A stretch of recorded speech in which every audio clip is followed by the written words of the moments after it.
Today, we're gonna build the entrance of the Warden Maze.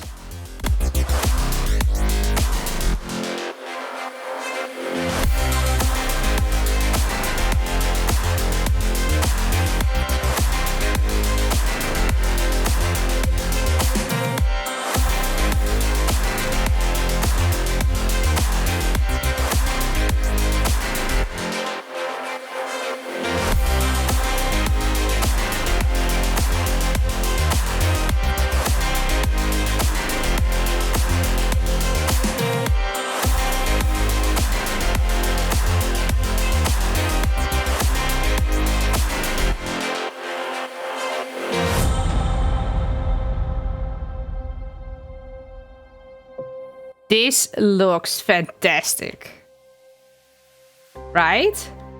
And it's not even done. As you can see, we also have some spawn issues. And of course, we're still missing all the soul flames. Because if you've looked carefully, these are actually giant lanterns. And if you look even better, you will also see soul soil. There are gonna be all flames, but that's for the end of the episode. Because now I'm gonna focus on doing the redstone. You see, the Warden Maze isn't just a normal maze with shriekers inside. It's also gonna have moving doors that are here. And that means I need to do a lot of redstone. This design is by Creative Gaming, and I will put his link in the description if you want to make the same one too. I will activate it to show you guys how it works. So I've got myself a redstone torch, and if I would place it here just like a button or a redstone signal, then this would happen, and with my free cam I can show you guys that this one is up. Now I also have one here on the other side, and what it actually means is they're gonna be placed on randomizers, and that means every time people go in the maze, there's a chance that some of the doors will be locked and others won't.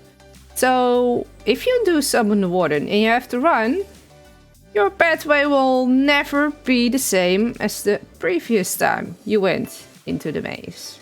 Now, I'm not gonna show you where all the doors are, but basically they're there where you see like this line of concrete powder.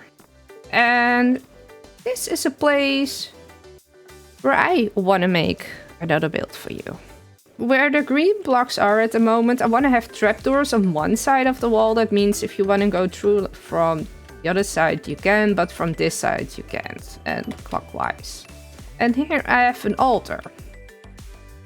And this is where I'm gonna place the first assignment to find the artifact of this area. We are gonna have 7 areas. This is just a blank canvas. The sizes will not be exactly that. Or do the factions change? But as you can see, the entrance also has its own story, which is called the curse. And within the curse you need to find something, and this is the only one that has a time limit. So if you come here, you need to push a button, which will make a sound, by the way. And there's a shrieker here. This is a real one, the one from the original build here. This one is someone I placed. And I can stand on there and it will do the rings, but it will not give the blindness. But with this one, if I would place a button here and it made sound, then this one will actually give me the blindness. And I can show you guys.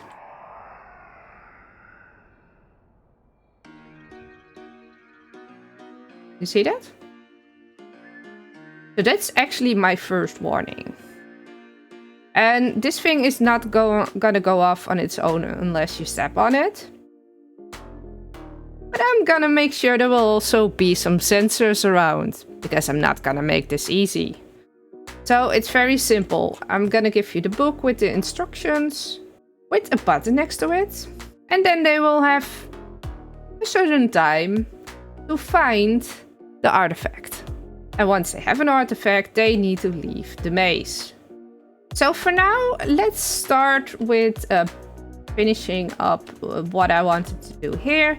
And then I will be back with you guys.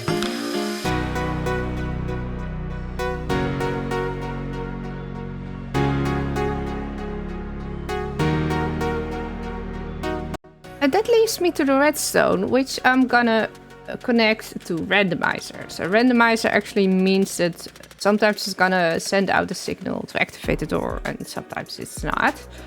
As you can see, I have a repeater here because else the signal isn't strong enough.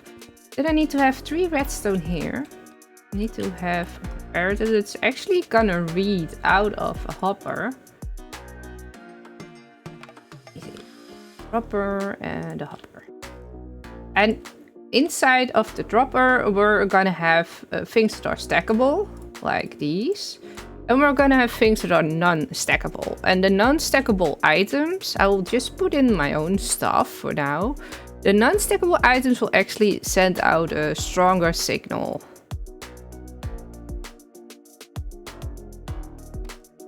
So let's put that one there, there. If I now push the button here, look, this one gave a full signal. So now the door went up. If I push it again, it again got 3. If I remove all of these and I do the other stackables in there, which one don't we have? This one, this one.